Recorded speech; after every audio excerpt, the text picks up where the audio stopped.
카톡으로 지인들에게 오는 글 내용들을 다 믿으시면 안 됩니다.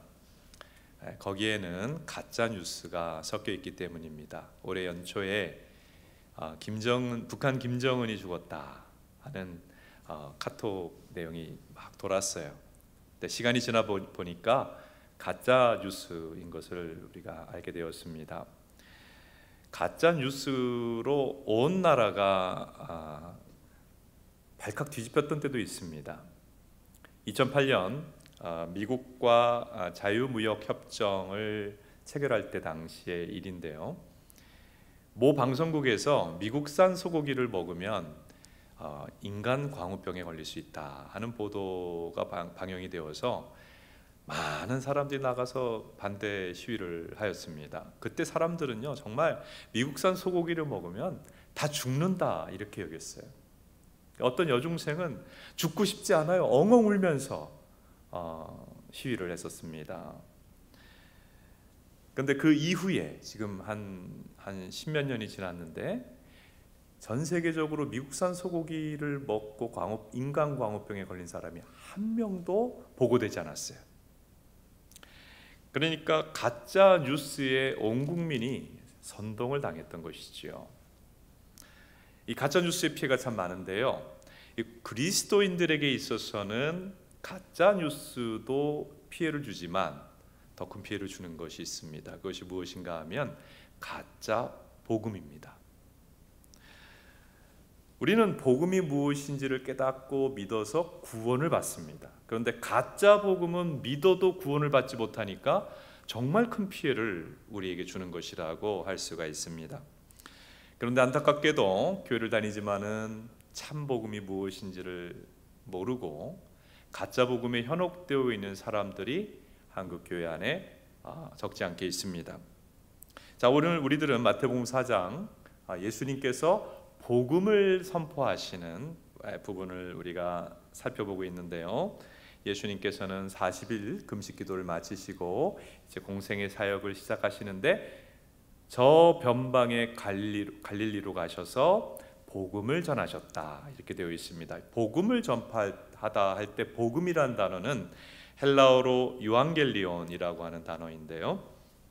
이 단어는 예수님 당시의 사람들에게는 많이 듣던 용어요, 많이 사용하는 용어입니다. 이때 전 세계를 통치하고 있던 로마 황제가 그 속국에게 자신의 전령을 보내면 그 전령이 가지고 가는 황제의 메시지를 유앙겔리온이라고 합니다. 복음이라고 합니다. 그 황제의 전령이 온다 그러면 그 시민들은 다 흥분해 가지고 무슨 소식을 줄 것인가를 기다렸습니다. 그런데 그 황제의 메시지는 굉장히 듣기 좋은 이야기로 포장이 되어 있을 뿐이지 사실상 내용을 보면 세금을 더 부과하겠다, 아니면 강제 노역을 더 시키겠다, 이런 내용인 거예요. 그러니까 예수님 당시의 사람들은 복음이라고 하는 소리는, 그 단어는 많이 들었지만은 사실은 많은 사람들이 그 복음을 통해서 실망하고 있었어요. 가짜 복음을 듣고 있었던 것입니다. 예수님 당시의 사람들만 가짜 복음을 세상으로부터 듣느냐? 그건 아니죠. 요즘도요, 우리가 사는 세상은 우리에게 가짜 복음을 전해주고 있어요. 몇 해 전에 월북을 도와드립니다라는 글이 인터넷에서 화제가 된 적이 있습니다. 남한에서 백수 알바생 못난이라도 북한에 오면 부와 멋진 배우자를 얻을 수 있다. 북에 오기만 하면 40평 아파트와 독일제 자동차를 주겠다, 그런 거예요. 얼마나 솔깃합니까? 자, 그런데 이것이 바로 전형적인 가짜 복음이죠. 가짜 복음. 전혀 그것이 실제로 실현되지 않는 가짜 복음이었어요. 아마 그 소식을 듣고 월북하는 사람들이 있었을까 모르겠네요. 그런데 문제는요, 세상에서만 우리를 향해서 가짜 복음, 이것을 얻으면 행복할 것이다 하는 가짜 복음이 세상에서만 주어지는 것이 아니고 교회 안에서도 가짜 복음이 우리에게 전달된다고 하는 것입니다. 대표적인 가짜 복음, 교회 안의 가짜 복음이 무엇이냐 하면 하나님 믿으면 부와 형통을 얻는다. 부와 형통의 복음, 가짜 복음입니다. 그리고 예수님만 믿어서 구원받는 거 아닙니다. 세상에 어느 종교를 믿어도 어느 신앙을 가져도 다 구원받습니다 하는 종교다원주의 복음, 가짜 복음이지요. 오늘 한국교회 위기는 교회 안에서 순수한 바른 복음이 아니라 이런 변질되고 인간의 사상이 첨가된 가짜 복음이 전해진 데 한국교회 위기의 원인이 있는 것이죠. 자, 오늘 우리가 읽은 마태복음 4장, 예수님이 전한 복음, 이 복음은 순수한 복음, 복음 중에 복음입니다. 예수님이 어떤 복음을 전하셨는가? 마태복음 4장 17절 같이 한번 읽어봅니다. 시작. 이때부터 예수께서 비로소 전파하여 이르시되 회개하라, 천국이 가까이 왔느니라 하시더라. 이것이 예수님의 복음이에요. 이 말씀을 좀 풀어서 설명을 드리겠습니다. 첫째로 예수님의 복음은 천국 복음입니다. 예수님은 천국이 가까이 왔다, 복음을 전하셨어요. 이 천국이라고 하는 단어는 다른 사복음서에서는 하나님의 나라 이렇게 표현이 되어 있습니다. 근데 마태복음에는 천국으로 표현되어 있어요. 왜 마태는 천국이라고 그랬을까요? 왜 하나님의 나라라고 다른 곳에서는 표현이 되어 있는데 왜 여기서는 천국이라고 할까요?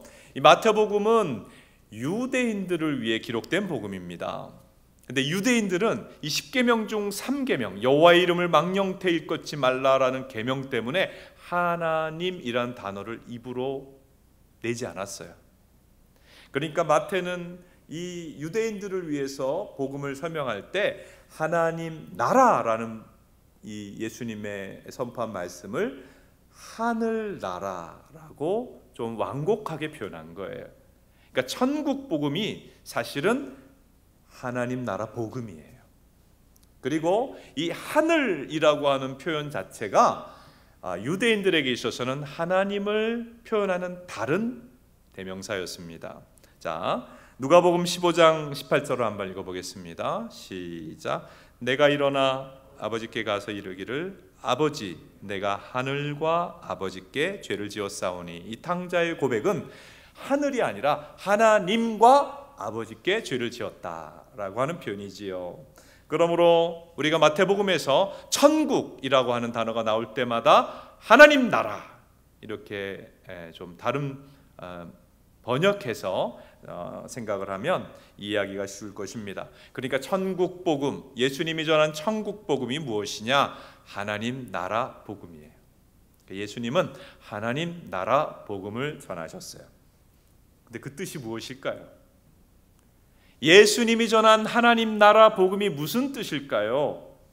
자, 하나님이라는 단어는 명확한 뜻이고 나라는 헬라어로 바실레이아라고 하는데 나라라고 하는 뜻이 뭐냐 하면 왕권과 통치를 말합니다. 그래서 하나님이 왕이고 하나님이 통치한다라고 하는 뜻을 갖고 있는 거예요. 하나님 나라 복음은. 좀 더 풀어서 설명하면 하나님이 참된 왕이다. 하나님이 이 세상을 다스리고 통치하신다. 그러므로 너희 자신이 왕이 된 삶, 세상의 헛된 우상을 왕으로 섬기고 있는 삶에서 돌이켜서 하나님을 왕으로 받아들이고 하나님의 백성이 되라. 하나님의 백성이 되어 하나님의 통치를 받으라.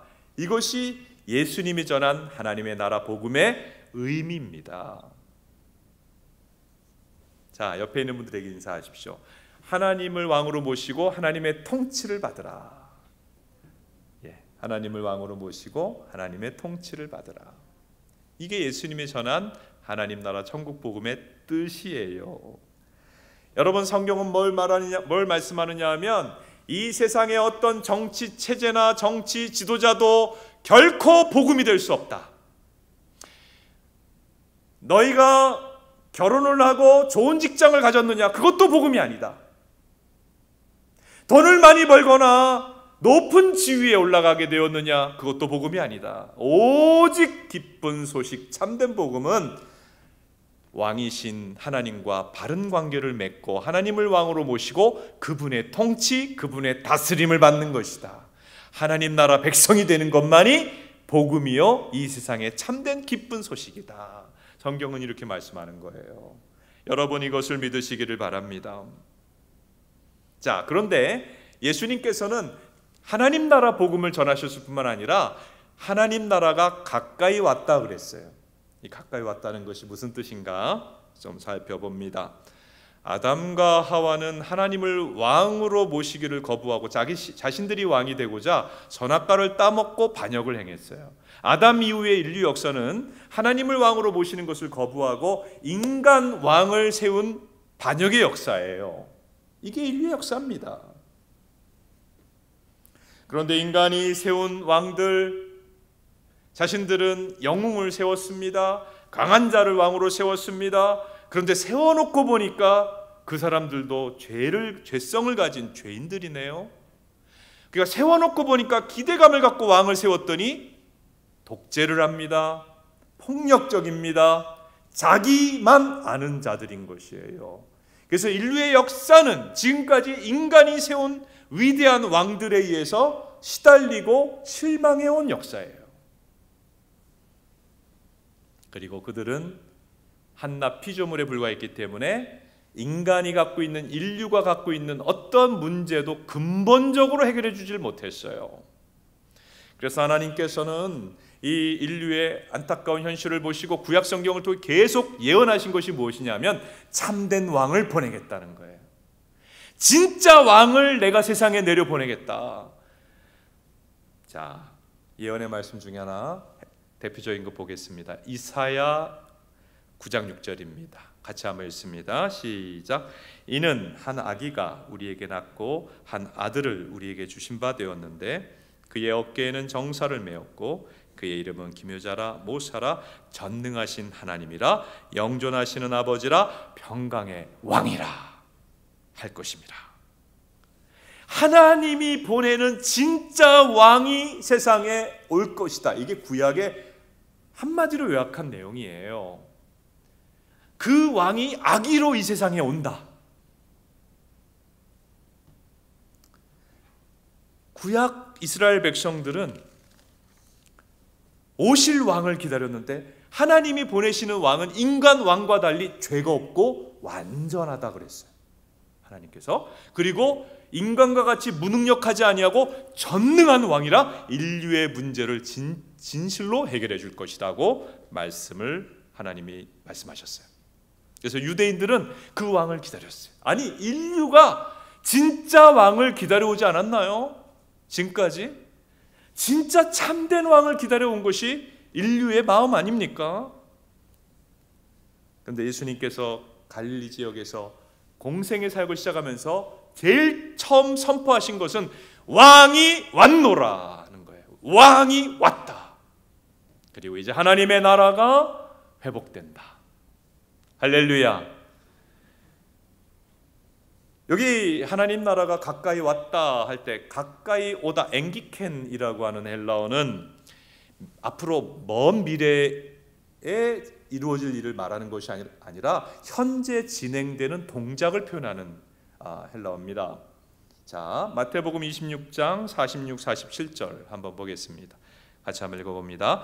일어나라 함께 가자 보라 나를 파는 자가 가까이 왔느니라 말씀하실 때에 12 중에 하나인 유다가 왔는데, 자, 예수님께서 나를 파는 자가 올 것이라 그랬는데 유다는 와 있어요. 가까이 왔다라고 하는 그 헬라어 표현은 이미 왔다라는 표현입니다. 그러니까 예수님께서는 나를 통하여 하나님의 통치가 이미 임했다. 하나님의 나라가 임했다. 나를 통하여 하나님의 나라가 너희들에게 경험될 것이다. 나를 믿는 자는 하나님의 나라를 경험하게 될 것이다. 이렇게 말씀하신 거예요.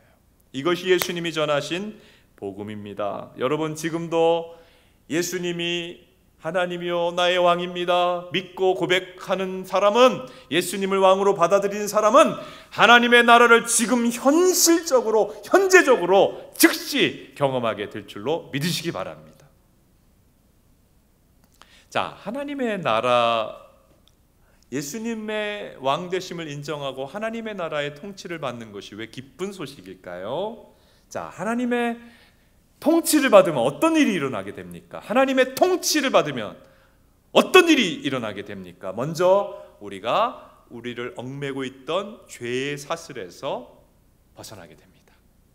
그리고 우리의 궁극적인 운명은 죄를 짓고 살다가 하나님 앞에 심판받는 거 아니에요? 그 운명이 바뀌게 됩니다. 죄인이라서 하나님의 형벌을 받을 운명에서 하나님의 사랑과 하나님의 축복을 받는 대상으로 신분이 바뀌고 운명이 바뀌는 거예요. 그래서 하나님의 통치를 받는 것이 놀라운 축복이 아닐 수가 없습니다.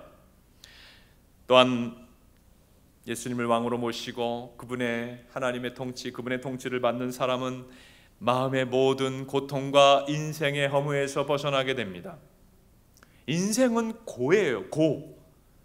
정말 어릴 때만 힘든 게 있는 게 아니고 청년 때도 힘든 일이 있고 장년 때도 힘든 일이 있고 나이가 먹어도 힘든 일이 계속돼요. 인생은 고의 연속이에요. 그리고 이것을 얻으면 행복할까?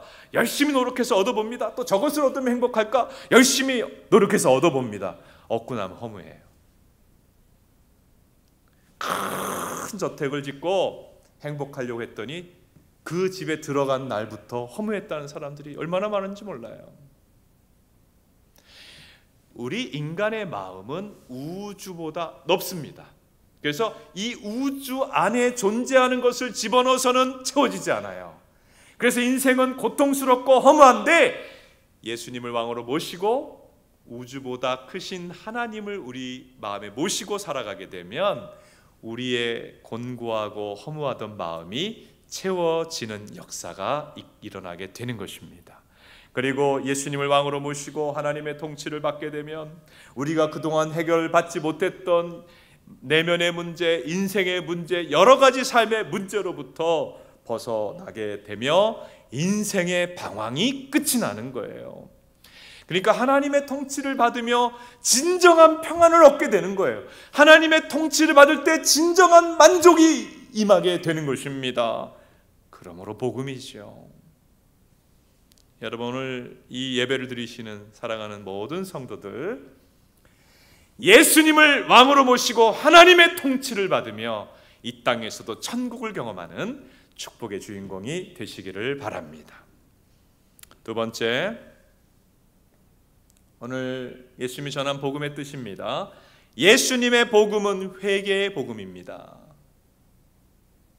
17절을 보세요. 예수님께서 하나님 나라를 말씀하셨는데 그 앞에 먼저 회개하라 그랬어요. 회개하라. 좀 풀어서 얘기하면 예수님을 왕으로 받아들이기 위해서 우리에게 절실히 필요한 것이 회개라는 거예요. 회개가 무엇입니까?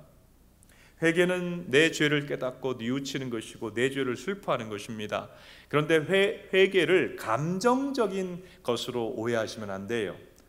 회개는 의지에 가깝습니다. 회개는 자신이 지금까지 살던 삶에서 180도 돌아서는 것을 말합니다. 그래서 헬라어로 메타노이아, 이것은 180도 방향 전환을 말하는 것이지요. 탕자가 아버지가 싫어서 떠났어요. 그런데 결론은 돼지우리였습니다. 그 돼지우리에서 돌이켜서 아버지의 집을 향했다. 이게 바로 회개입니다. 메타노이아입니다. 그러니까 회개는 조금 더 오늘 복음의 맥락에서 설명을 드리면 지금까지 내가 모시고 있던 왕을 내려오게 하는 거예요. 지금까지 내가 모시고 있던 왕을 내려오게 하는 거, 그게 회개입니다.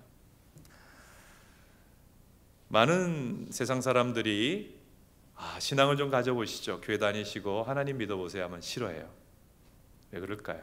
그 이유를 아셔야 돼요. 하나님을 왕으로 모시기보다 내가 왕이 되어서 내 마음대로 사는 게 훨씬 좋은 거예요. 그러니까 싫지요.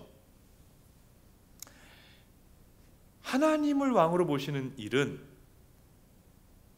성령의 역사로 이미 왕의 자리를 차지하고 있던 나 자신이 내려와야, 왕자에서 나 자신이 내려오는 성령의 역사가 일어나야 가능합니다. 그걸 회개라고 합니다. 그러니까 이 회개라는 게 인간의 힘으로는 안 돼요. 성령이 역사해 주셔야 돼요. 그리고 예수님을 왕으로 받아들이는 것, 내가 왕인 동시에 예수님이 어떻게 왕이 될 수 있어요? 왕좌에는 한 명만 앉을 수가 있는 거예요. 회개가 없이 예수님을 믿는다는 것은 불가능한 일입니다. 그리고요, 이 회개라고 하는 것은 진리의 말씀으로 지금까지 우리가 완전히 세뇌당했던 인본주의적인 사상으로부터 벗어날 때, 인본주의 사상이 얼마나 잘못됐는가 하는 것을 진리의 말씀으로 철저히 깨닫게 될 때에 회개가 가능한 것입니다. 우리는 교회에 와서 하나님 말씀 듣지만 말이에요, 일주일에 몇 시간 안 돼요. 교회 다니는 사람이라고 해서 이 세상의 인본주의적 사상에 물들지 않았느냐? 결코 그렇지 않습니다. 이 세상에 나가면 세상 사람들이 하는 모든 얘기가 우리를 세뇌시키고 있는 것입니다. 이 인본주의 사상의 가장 대표적인 것이 사회주의거든요. 사회주의. 그 마크스가 사회주의 사상을 만들어내지 않았습니까? 이 마크스의 사회주의 사상을 다른 말로는 유물론적 무신론이라고 합니다. 그럼 마르크스는 하나님이 없다라고 생각했구나, 이렇게 생각하기 쉬운데 그렇지가 않아요. 마르크스는 하나님이 없다고 생각한 사람이 아니고 하나님을 없애고자 한 사람입니다. 하나님을 증오했던 사람입니다. 이 마크스 사상의 영향을 받아 이제 혁명을 일으킨 레닌이 있습니다. 1917년에 러시아에서 볼셰비키 혁명으로 공산당이 집권을 했는데, 이 공산당의 표어가 뭔지 아세요? 땅에서는 자본가를, 하늘에서는 하나님을 축출하자. 땅에서는 자본가를, 하늘에서는 하나님을 축출하자. 이게 공산당의 표어였어요. 지금도 이 사회주의 사상에 물들어 있는 사람들은 종교 기독교를 인민의 아편이라고 얘기합니다.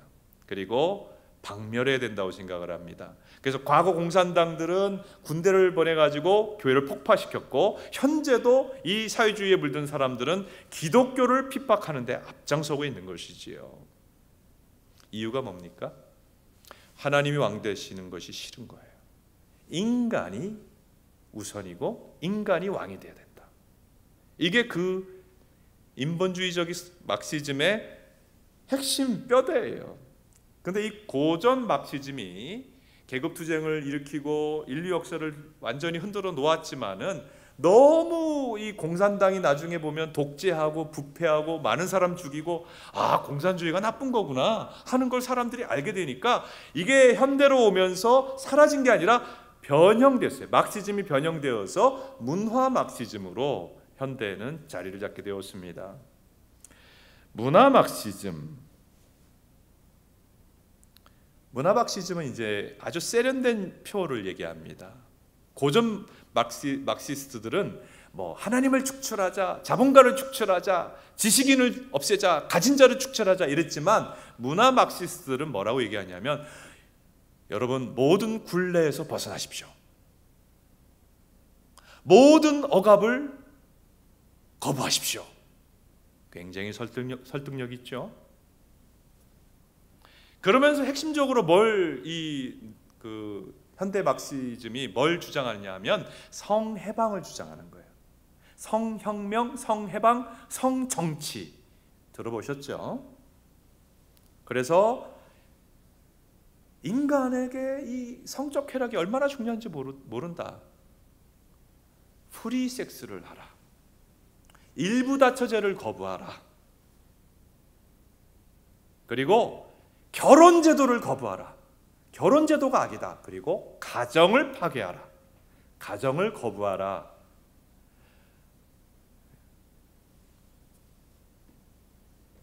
이런 사상이에요. 그래서 고전 막시즘이 이제 계급 해방을 얘기했다면, 이제 이 현대 막시즘은 계급 해방과 더불어 성 해방을 이제 같이 모토로 내걸고 있는데, 그래서 인간이 왕이 되고 정말 자유롭게 사는 거라고 이렇게 표방을 하면서 하는 이 내용이 인본주의라고 하는 이 사상으로 이제 이렇게 포장이 되어 가지고 모든 영화, 모든 가요, 모든 음악과 또 예술과 또한 모든 언론, 방송, 또 모든 사상에 이것이 스며들어가 버린 거예요. 그래서 우리가 접하는 모든 매체나 또 음악이나 영화나 모든 책들이나 모든 강의들 속에 이 사상이 들어가 있습니다. 그러니까 인류 사상의 뼈대가 뭔가를 보면 하나님의 왕됨을 거부하고 인간이 왕이 되어야 한다. 하나님의 왕됨을 거부하고 인간이 왕이 되자. 이게 인류의 사상입니다. 이걸 계속 우리는 어릴 때부터 친구들 통해 학교 다니며 교수님 강의를 통해 또 세상의 모든 방송을 통해 세뇌당해 왔어요.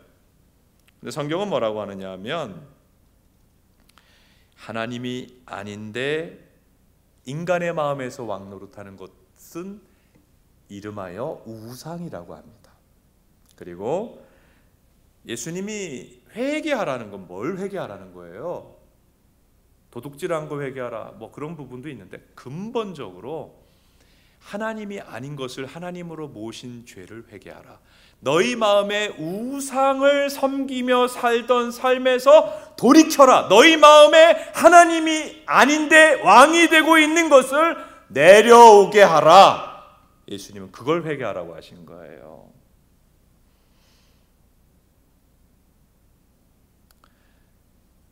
오늘 현대의 기독교인들은 복음을 이렇게 이해를 합니다. 왜냐하면 목사님들이 이렇게 설교를 했어요. 복음이 뭐냐? 여러분, 기독교의 성경 핵심이 복음인데요. 복음은 무엇입니까? 예수님이 우리의 구세주입니다. 여러분 이 시간 예수님을 여러분의 구세주로 받아들이십시오. 그러면 죄사함을 받고 영생을 얻을 것입니다. 이걸 복음으로 알아요. 여기 진리가 이 안에 들어 있습니다. 그런데 반쪽이에요. 반쪽 복음이에요.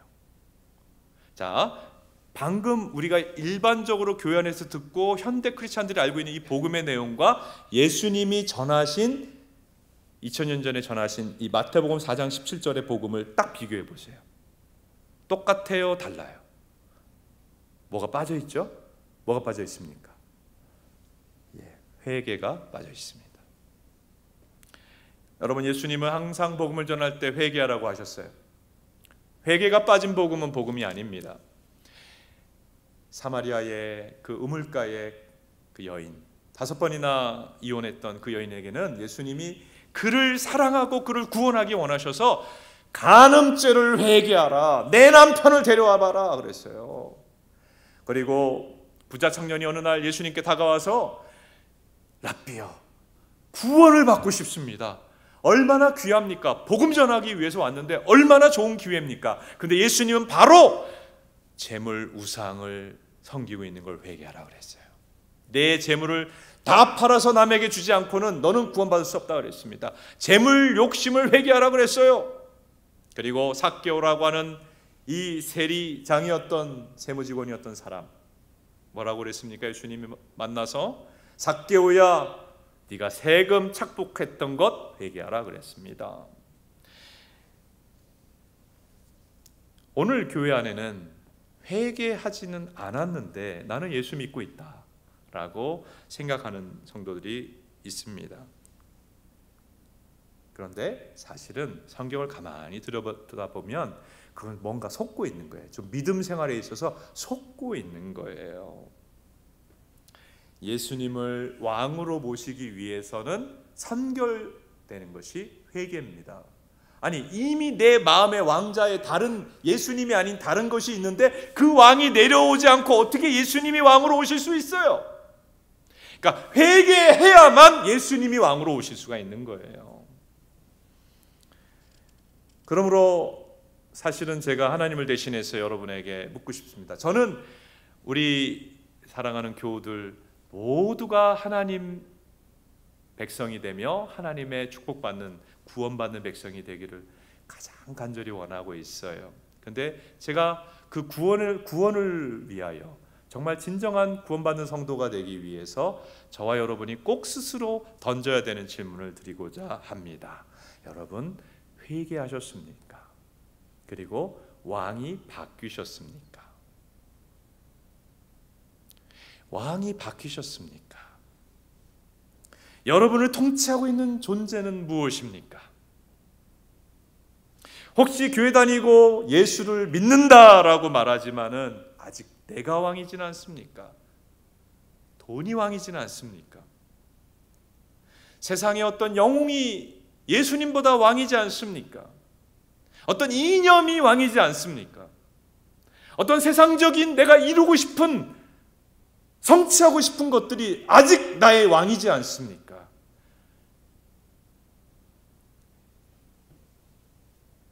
하나님 말씀에 귀를 기울이고 하나님 말씀을 따라 살아가기보다는 아직도 내 마음, 내 뜻대로 살아가고 있는, 그래서 사실은 교회 바깥에 있는 안 믿는 불신자나 교회를 다닌다는 나나 생활에 있어서는 아무 차이가 없는, 예수님이 나를 다스리고 끌어가시는 것이 아니라 내가 나를 다스리고 살아가고 있는 내가 왕인 그런 모습이 우리 안에 있는 것은 아닙니까? 예수님의 이 복음은 우리에게 이렇게 말씀합니다. 다른 왕을 섬기면서 너희가 이미 속았지 않느냐? 다른 왕을 섬기면 행복할 것 같고 샬롬이 있을 것 같고 구원이 있을 것 같았지만 인간왕 그리고 너희 마음에 세워놓은 모든 왕들이 너희를 다 속이지 않았느냐? 너희가 이제는 돌이켜라. 이걸 회개라고 하시는 거죠. 너희가 이제는 돌이켜 참된 왕인 예수 그리스도를 마음에 모셔라. 그리고 그 통치를 받으라. 그 다스림을 받으라. 예수님의 지배를 받으라. 더 이상 우상도 아니고 더 이상 죄도 아니고 더 이상 세상의 지배도 아니고 예수님의 지배를 받으라. 그것이 구원이다. 이것이 예수님이 전해주시는 복음입니다. 오늘 이 말씀 앞에 우리가 반응해 보면 좋겠습니다. 우리는 다 자유인인 것 같아도 무언가를 왕좌에 모시고 있어요. 그것이 예수님이 아니라고 한다면 우리는 거짓된 것을 왕좌에 모시고 있는 것입니다. 내 마음의 왕좌에 참된 왕이신 예수 그리스도를 모시고 그분의 통치와 다스림을 받으며 그분이 주시는 구원을 경험하고 하나님의 나라를 경험하는 축복된 주의 백성들 다 되시기를 바랍니다. 우리 머리 숙여서 기도하겠습니다.